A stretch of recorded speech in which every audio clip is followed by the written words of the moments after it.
சட்டப்பேரவையில் இன்று மாநில சுயாட்சி தொடர்பான முக்கிய தீர்மானத்தை முதலமைச்சர் மு.க.ஸ்டாலின் கொண்டு வருகிறார். மாநிலங்களுக்கு அதிக அதிகாரம் வழங்கும் வகையிலான தீர்மானத்தை முதலமைச்சர் மு.க.ஸ்டாலின் சட்டப்பேரவையில் முன்மொழிகிறார். மேலும் வேந்தர், துணைவேந்தர் நியமனம் தொடர்பான அறிவிப்பையும் முதலமைச்சர் வெளியிடுவார் என எதிர்பார்க்கப்படுகிறது. அரசு பள்ளிகளின் 100% தேர்ச்சியால் சரியான கல்வியை கொடுக்காமல் விட்டுவிட்டு வெறும் 1000 ரூபாய் கொடுத்தால் அது எத்தனை நாட்களுக்கு மாணவர்களுக்கு உதவப் போகிறது என ஆளுநர் கேள்வி எழுப்பினார்.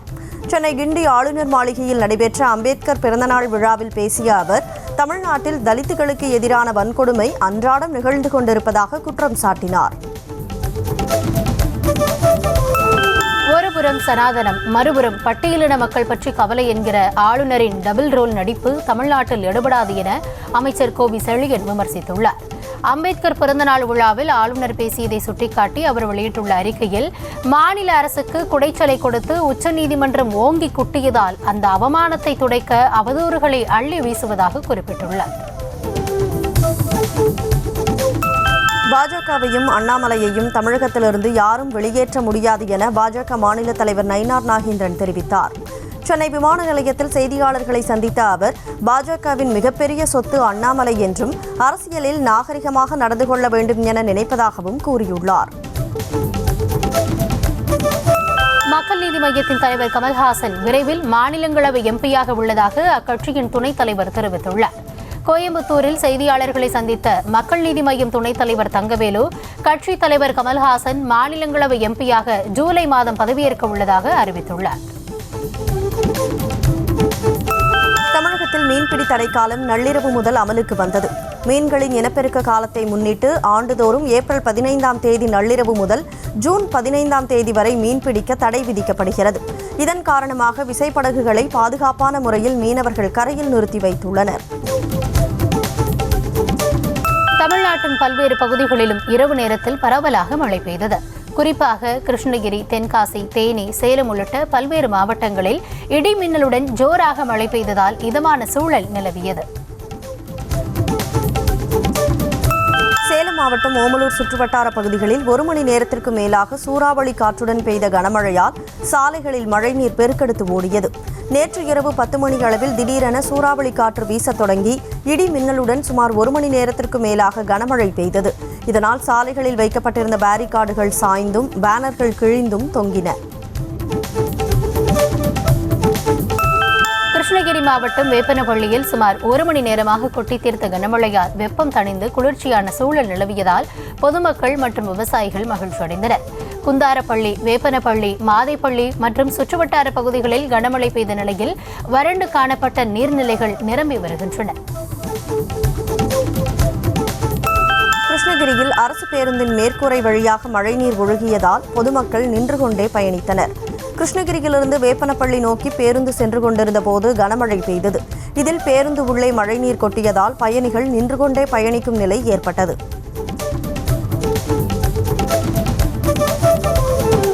தமிழகத்தில் ஓரிரு இடங்களில் அதிகபட்ச வெப்பநிலை இயல்பை விட 2 முதல் 3 டிகிரி செல்சியஸ் அதிகமாக இருக்கக்கூடும் என சென்னை வானிலை ஆய்வு மையம் தெரிவித்துள்ளது. இது தொடர்பாக வெளியான அறிவிப்பில் சென்னையில் அதிகபட்ச வெப்பநிலை 37 38 டிகிரி செல்சியஸ் வரையும், குறைந்தபட்ச வெப்பநிலை 28 டிகிரி செல்சியஸாக இருக்கக்கூடும் என தெரிவிக்கப்பட்டுள்ளது. தமிழ்நாடு பகுஜன் சமாஜ் கட்சியின் மாநில தலைமை ஒருங்கிணைப்பாளராக இருந்த பொற்கொடி ஆம்ஸ்ட்ராங் அப்பதவியிலிருந்து விடுவிக்கப்படுவதாக மத்திய ஒருங்கிணைப்பாளர் ராஜாராம்ஜி அறிவித்துள்ளார். மறைந்த மாநில தலைவர் ஆம்ஸ்ட்ராங்கால் நியமிக்கப்பட்ட நிர்வாகிகள் புறக்கணிக்கப்படுவதாக சமீபத்தில் புகார் கூறப்பட்ட நிலையில் அவர் கட்சியிலிருந்து விடுவிக்கப்பட்டிருக்கிறார். மறைந்த எம்எல்ஏவிற்கு நடைபெற்ற நினைவேந்தல் நிகழ்ச்சியில் முன்னாள் எம்எல்ஏ ஆவேசப்பட்டதால் கூட்டத்தில் சலசலப்பு ஏற்பட்டது. மறைந்த விக்கிரவாண்டி எம்எல்ஏ புகழேந்தியின் 1ஆம் ஆண்டு நினைவேந்தல் மற்றும் சிலை திறப்பு விழாவில் தன்னை பேச அழைக்காமல் விக்கிரவாண்டி எம்எல்ஏ அன்னியூர் சிவாவை அழைத்ததால் முன்னாள் எம்எல்ஏ புஷ்பராஜ் ஆத்திரமடைந்தார். இஸ்லாமிய மதத்தைச் சேர்ந்த நூற்றுக்கணக்கான கைம்பெண்கள் மத்திய அரசுக்கு கடிதம் எழுதிய பிறகுதான் வக்ஃப் சட்ட திருத்தத்தை மத்திய அரசு கொண்டு வந்ததாக பிரதமர் மோடி விளக்கமளித்துள்ளார். ஹரியானா மாநிலம் ஹிசாரில் நடைபெற்ற நிகழ்ச்சியில் பேசிய அவர், இஸ்லாமியர்கள் மீது காங்கிரஸ் கட்சிக்கு அனுதாபம் உள்ளதென்றால் ஏன் இதுவரை இஸ்லாமியரை கட்சியின் தலைவராக அறிவிக்கவில்லை என கேள்வி எழுப்பினார். மாநிலத்தில் கடன் தொகையை வசூலிக்க சென்ற இஸ்லாமிய பெண்ணின் பர்தாவை கலற்றச் சொல்லி இளைஞர்கள் கும்பல் தாக்கிய சம்பவம் பெரும் அதிர்ச்சியை ஏற்படுத்தியுள்ளது. ஊர் மக்கள் கொடுத்த தகவலின் அடிப்படையில் சம்பவ இடத்திற்கு சென்ற போலீசார் 6 பேரை கைது செய்து விசாரித்து வருகின்றனர். ஹஜ் பயண ஒதுக்கீடு குறைப்பு குறித்து சவுதி அரசிடம் பேசி விரைந்து தீர்வு காணுமாறு மத்திய வெளியுறவுத்துறை அமைச்சர் ஜெய்சங்கருக்கு முதலமைச்சர் மு.க.ஸ்டாலின் வலியுறுத்தியுள்ளார். இது தொடர்பாக முதலமைச்சர் மு.க.ஸ்டாலின் வெளியிட்டிருக்கும் எக்ஸ் பதிவில் இந்தியாவின் தனியார் ஹஜ் ஒதுக்கீட்டில் ஏற்பட்ட திடீர் குறைப்பு ஆயிரக்கணக்கான யாத்ரீகர்களுக்கு மன உளைச்சலை ஏற்படுத்தியிருப்பதாக தெரிவித்துள்ளார். தமிழகத்தில் காவல்துறையினரை தாக்கும் அளவிற்கு திமுகவினருக்கு எங்கிருந்து துணிச்சல் வந்தது என பாஜக மாநில முன்னாள் தலைவர் அண்ணாமலை கேள்வி எழுப்பியுள்ளார்.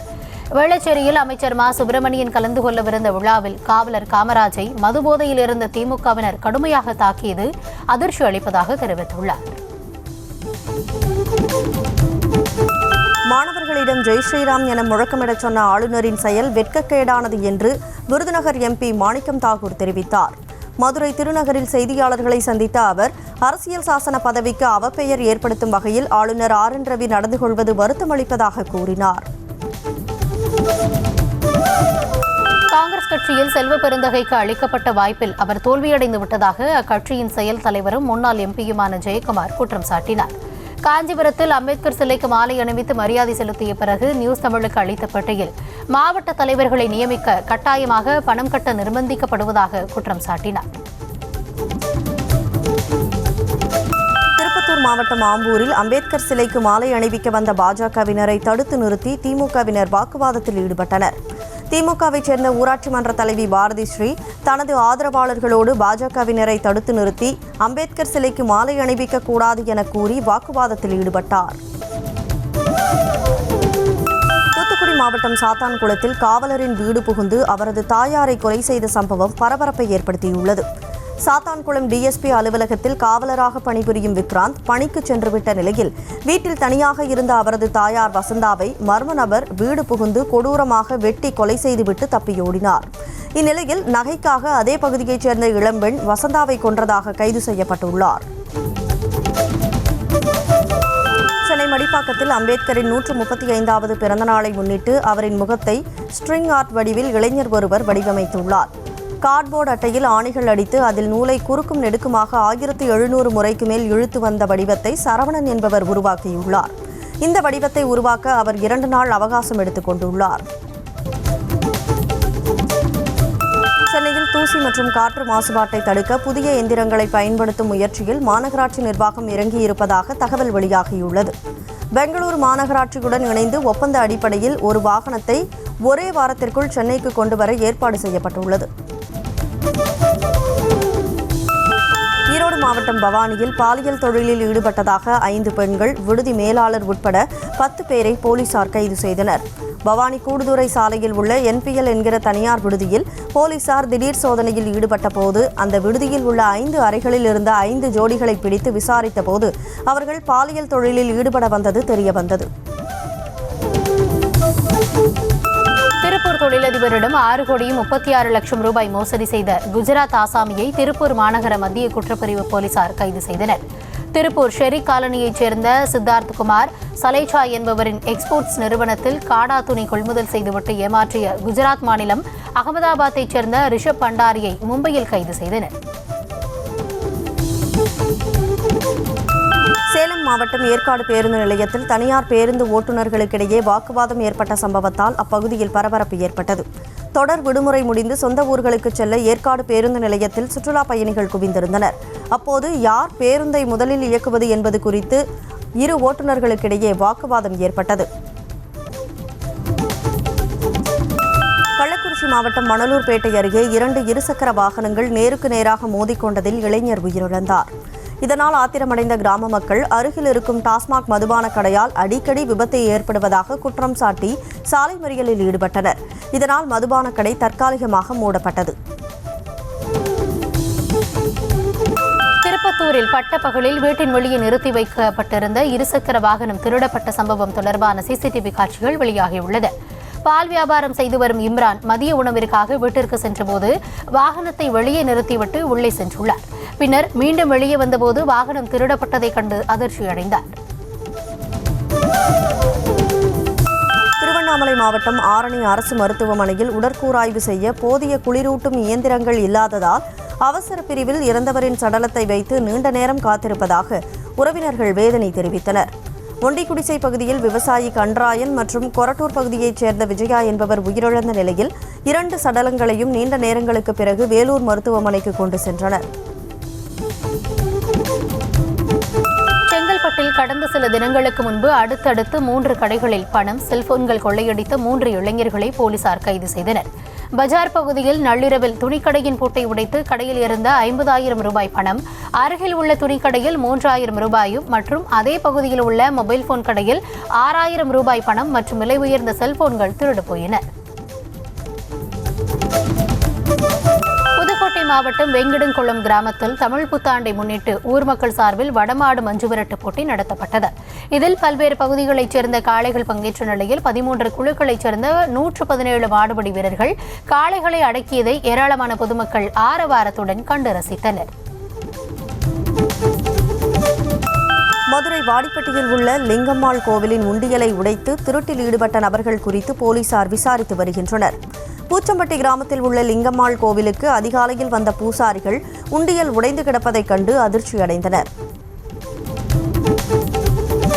கள்ளக்குறிச்சி மாவட்டம் சங்கராபுரம் பகுதியில் காணாமல் போன நபரை கண்டுபிடித்து தர வேண்டும் என உறவினர்கள் சாலை மறியல் போராட்டத்தில் ஈடுபட்டனர். கடந்த 7 நாட்களுக்கு முன்பு உடல்நலம் பாதிக்கப்பட்ட குணசேகரன் என்பவர் காணாமல் போன நிலையில் புகார் அளித்தும் போலீசார் நடவடிக்கை எடுக்கவில்லை என கூறப்படுகிறது. கோவை வடவள்ளியில் குடியிருப்பு பகுதிகளில் தனது குட்டிகளுடன் நுழைந்த காட்டுப்பன்றிகளைக் கண்டு நாய்கள் குரைத்த நிலையில் அப்பகுதி மக்கள் அச்சத்தில் ஆழ்ந்துள்ளனர். வனவிலங்குகள் ஊருக்குள் புகுவதை தடுக்க வேண்டும் என அப்பகுதி மக்கள் கோரிக்கை விடுத்துள்ளனர். 14 ஆண்டுகளாக காலணி அணியாமல் இருந்த ஹரியானாவைச் சேர்ந்த பாஜக தொண்டருக்கு பிரதமர் நரேந்திர மோடி ஷூ வாங்கி கொடுத்தார். மோடி பிரதமராக பதவியேற்று தன்னை நேரில் சந்திக்கும் வரை காலணி அணியப் போவதில்லை என 2010ஆம் ஆண்டு சபதம் எடுத்தார். இதை அறிந்த பிரதமர் அவரை நேரில் அழைத்து காலணி வழங்கி மகிழ்ந்தார். உதம்பூர் ஸ்ரீநகர் பாரமுல்லா இடையேயான ரயில் இணைப்பை பிரதமர் மோடி ஏப்ரல் 19ஆம் தேதி தொடங்கி வைக்கிறார். புதுடெல்லியை காஷ்மீருடன் நேரடியாக இணைக்கும் கத்ரா முதல் சங்கல்டன் வரையிலான இந்த ரயில் பாதையே இந்தியாவின் மிக நீளமான போக்குவரத்து சுரங்கப்பாதை என்றும் உலகின் மிக உயரமான வளைவு ரயில் பாலம் என்றும் தெரிவிக்கப்பட்டுள்ளது. சுட்டெரிக்கும் வெயிலை சமாளிக்க டெல்லி பல்கலைக்கழகத்தின் கீழ் இயங்கும் லட்சுமிபாய் கல்லூரியின் முதல்வர் வகுப்பறையில் பசுவின் சாணம் கொண்டு பூசிய வீடியோ வெளியாகி இணையத்தில் வைரலாகி வருகிறது. இதற்கு கடும் எதிர்ப்பு கிளம்பிய நிலையில் இது சுற்றுச்சூழல் ஆய்வுகள் துறையால் மேற்கொள்ளப்படும் ஆராய்ச்சியின் ஒரு பகுதி என அவர் நூதன விளக்கம் கொடுத்துள்ளார்.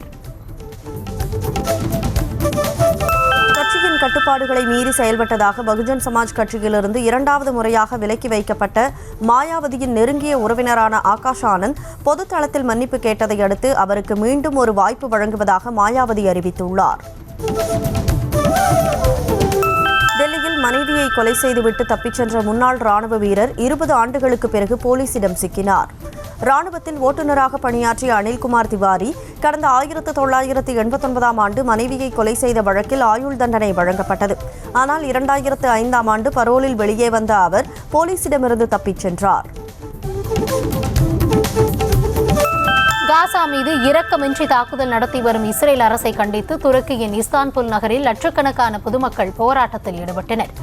வரலாற்று சிறப்புமிக்க பயாசித் சதுக்கம் முன்பு திரண்ட அவர்கள் காசாவிலிருந்து இஸ்ரேல் ராணுவம் வெளியேற வேண்டும் என கத்தி கோஷமிட்டனர். ப்ளூ ஆரிஜின் விண்வெளி நிறுவனம் தயாரித்த நியூ ஷெப்பர்ட் ராக்கெட் மூலம் விண்வெளி சென்ற 6 பெண்கள் கொண்ட குழு மீண்டும் பத்திரமாக பூமி திரும்பியது. பிரபல பாப் பாடகி கேட்டி பெர்ரி உள்ளிட்டோர் பூமியின் வளிமண்டல எல்லை என சர்வதேச அளவில் அங்கீகரிக்கப்பட்ட கர்மன் கோட்டை கடந்து சரியாக பூமியிலிருந்து 100 கிலோமீட்டருக்கும் கூடுதலான தூரத்திற்கு சென்று பின்னர் மீண்டும் திரும்பி வந்தனர். அமெரிக்காவின் தெற்கு கலிபோர்னியாவில் உள்ள சாண்டியாகோ அருகே 5.2 என்ற ரிக்டர் அளவில் சக்தி வாய்ந்த நிலநடுக்கம் ஏற்பட்டது. இந்த நிலநடுக்கம் சாண்டியாகோவின் கிழக்கே உள்ள ஜூலியன் மலை நகரத்திற்கு அருகில் ஏற்பட்டதாக அமெரிக்க புவியியல் ஆய்வு மையம் தெரிவித்துள்ளது. லாஸ் ஏஞ்சல்ஸ் வரை நிலநடுக்கம் உணரப்பட்டதால் மக்கள் பீதியடைந்துள்ளனர். நெருப்போடு விளையாடினால் அது உங்களை எரித்துவிடும் என்று வங்கதேச அரசின் இடைக்கால தலைவர் யூனுஸுக்கு ஷேக் ஹசீனா எச்சரிக்கை விடுத்துள்ளார். 8 நிமிட வீடியோ ஒன்றை வெளியிட்டுள்ள அவர் தன்னுடைய அதிகார பசிக்காக வெளிநாட்டு சக்திகளுடன் கைகோர்த்து நாட்டை வீழ்த்த யூனுஸ் சதி செய்துவிட்டதாக குற்றம் சாட்டினார். அமிர்தசரஸில் பொற்கோவிலில் நடிகர் அக்ஷய்குமார் மற்றும் கேசரி 2 படக்குழுவினர் தரிசனம் செய்தனர். போர், பெருமை மற்றும் பரம்பொருளின் ஆசீர்வாதம் ஒன்றாக மாறும் கதையாக உருவாகியுள்ள இந்த படம் ஏப்ரல் 18ஆம் தேதி திரைக்கு வருகிறது. படத்தில் மாதவன், அனன்யா பாண்டே முக்கிய கதாபாத்திரத்தில் தரிசனம் செய்தனர். திருச்சி மாவட்டம் சமயபுரம் மாரியம்மன் கோவிலில் நடைபெற்ற அம்மன் வெள்ளிக்குதிரை வாகனத்தில் வையாளி கண்டருளும் நிகழ்ச்சியில் திரளான பக்தர்கள் கலந்து கொண்டு சாமி தரிசனம் செய்தனர். சித்திரை தேர் திருவிழாவின் 9ஆம் நாளான நேற்று வெள்ளிக்குதிரை வாகனத்தில் கோவில் உள்பிரகாரம் மற்றும் தேரோடும் வீதிகளில் வீதி உலா வந்து பக்தர்களுக்கு அருள் பாலித்தனர். தமிழ் புத்தாண்டை முன்னிட்டு கோவை காட்டூர் பகுதியில் உள்ள முத்துமாரியம்மனுக்கு 4 கோடி ரூபாய் மதிப்பிலான ரூபாய் நோட்டுகள் மற்றும் தங்க நகைகளுடன் தன அலங்காரம் செய்யப்பட்டு சிறப்பு வழிபாடு நடைபெற்றது. ஏராளமான பக்தர்கள் வரிசையில் நின்று சிறப்பு அலங்காரம் மற்றும் பூஜைகளை கண்டு சுவாமி தரிசனம் செய்தனர். தமிழ் புத்தாண்டு தினத்தை முன்னிட்டு தங்கத்தேரில் எழுந்தருளி ராஜவீதிகளில் உலா வந்த காஞ்சி காமாட்சி அம்மனை திரளான பக்தர்கள் மனமுருகி தரிசனம் செய்தனர். ஆண்டுக்கு ஒருமுறை மட்டுமே நடைபெறும் தங்கத்தேர் ராஜவீதி உலாவை முன்னிட்டு காஞ்சி காமாட்சி அம்மனுக்கு சிறப்பு அபிஷேக ஆராதனைகள் செய்து ரோஸ் நிற பட்டு உடுத்தி திருவாபரணங்கள் அணிவித்து மலர் மாலைகள் சூட்டப்பட்டது. தஞ்சாவூர் மாவட்டம் ஐயம்பேட்டை அருகே நடைபெற்ற சப்தஸ்தான பெருவிழாவில் திரளான பக்தர்கள் கலந்து கொண்டு சுவாமி தரிசனம் செய்தனர். சக்கராப்பள்ளி தேவநாயகி அம்பாள் சமேத சக்கர வாக்கேஸ்வரர் ஆலய சப்தஸ்தான பெருவிழாவின் முக்கிய நிகழ்வான சுவாமிக்கு பொம்மை பூ போடும் நிகழ்வு வான வேடிக்கையுடன் கோலாகலமாக நடைபெற்றது. கடலூர் அருகே தென்னம்பாக்கம் அழகுமுத்து ஐயனார் ஆலய சித்திரை திருவிழாவில் 108 நாதஸ்வர தவில் வாத்திய கலைஞர்களின் மங்கள இசையுடன் திருக்கல்யாண நிகழ்ச்சி வெகு விமர்சையாக நடைபெற்றது. ஒரே நேரத்தில் 108 நாதஸ்வரம் மற்றும் தவில் வாத்திய கலைஞர்கள் மங்கள இசையை வாசிக்க பூரணி பொற்கலையம்மன் சமேத அழகர் திருக்கல்யாணம் கோலாகலமாக நடைபெற்றது. தென்காசி மாவட்டம் சங்கரன் கோவிலில் அமைந்துள்ள சங்கர நாராயண சுவாமி திருக்கோவிலில் திரளான பக்தர்கள் குவிந்து சுவாமி தரிசனம் செய்தனர். தமிழ் வருட பிறப்பை முன்னிட்டு கோவில் சார்பில் தங்கத்தேர் இழுக்கப்பட்ட நிலையில் அதனை வடம் பிடித்து இழுத்து பக்தர்கள் வழிபாடு செய்தனர். விழுப்புரம் மாவட்டம் மரக்காணம் ஆஞ்சநேயர் கோயிலில் லட்சதீபம் ஏற்றும் விழா வெகு விமர்சையாக நடைபெற்றது. சித்திரை மாத தமிழ் புத்தாண்டையொட்டி வானவேடிக்கை மற்றும் மேளவாத்தியங்கள் முழங்க இசை நிகழ்ச்சிகளுடன் லட்சதீபம் ஏற்றும் விழா நடைபெற்றது. இதில் ஏராளமான பக்தர்கள் கலந்து கொண்டு சாமி தரிசனம் செய்தனர். ராசிபுரத்தில் 125வது ஆண்டாக இந்து மற்றும் இஸ்லாமிய மத நல்லிணக்க விழா நடைபெற்றது. குருசாமிபாளையத்தில் உள்ள சிவசுப்பிரமணியர் கோயில் பங்குனி உத்திர தேர் திருவிழா கடந்த 3ஆம் தேதி தொடங்கியது. இந்த விழாவின் முக்கிய நிகழ்வாக இந்து இஸ்லாமிய சமுதாய மக்கள் ஒன்று கூடி சந்தனம் பூசும் நிகழ்ச்சி நடைபெற்றது. பங்குனி திருநாளை முன்னிட்டு தென்காசி மாவட்டம் கடையநல்லூர் அருகே உள்ள வடகாசியம்மன் கோவிலில் நள்ளிரவில் நடைபெற்ற சப்பர வீதி உலாவில் அம்மன் அருணாச்சலபுரம் பகுதியில் உள்ள முக்கிய ரத வீதிகளில் சென்று பக்தர்களுக்கு அருள்பாலித்தார். இதில் ஏராளமான பக்தர்கள் கலந்து கொண்ட நிலையில் பெண்கள் கும்மியடித்து சுவாமி தரிசனம் செய்தனர். ஐரோப்பாவிலும் ஆஸ்திரேலியாவிலும் பிளேஸ்டேஷன் 5 கேமிங் கன்சோலின் விலையை சோனி நிறுவனம் 10% உயர்த்தியது. ட்ரம்பின் வரி விதிப்பால் சர்வதேச வர்த்தகம் பாதிக்கப்பட்டிருக்கும் நிலையில் விலையை உயர்த்துவதாக சோனி நிறுவனம் அறிவித்துள்ளது.